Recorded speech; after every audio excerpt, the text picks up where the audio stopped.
Γεια σας, είμαι ο Σιδηρόπουλος ο Παναγιώτης από την ακριτική Αλεξανδρούπολη του νομού Εύρου και εύχομαι στο ραδιόφωνο τραπεζώντας της Βοστόνης να έχει πάντα επιτυχίες και στον φίλο μου τον κύριο Γιάννη να έχει την υγεία του πάνω απ' όλα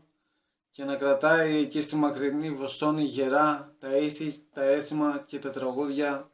του πόντου. Θα σας παίξω ένα κομμάτι αφιερωμένο σε όλους τους ακροατές του ραδιοφώνου.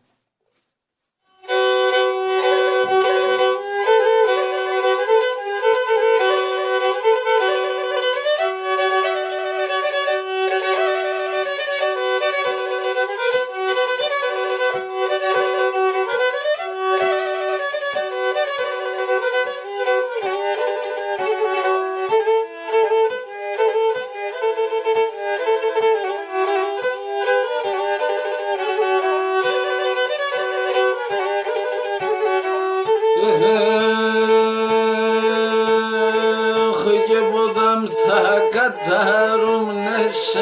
να είναι σε νόρμο, πομ να είναι σε νόρμο, ποτάμ θα κατάρουν να είναι σε νόρμο,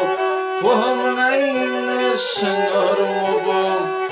να σχίζω και δαβαίνω και πάω με τάρνο, πομ και πάω με τάρνο, και να σχίζω και δαβαίνω και πάω με τάρνο, πομ και πάω με τάρνο,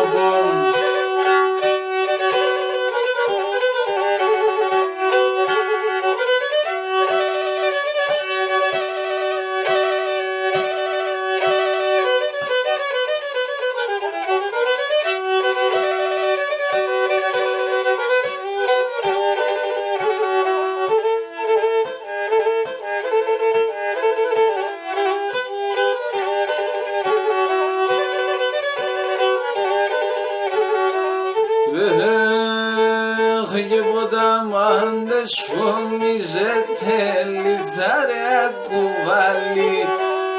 λιθάρια κουβάλιτε, ποτάμ άντες φωνίζετε λιθάρια κουβάλι,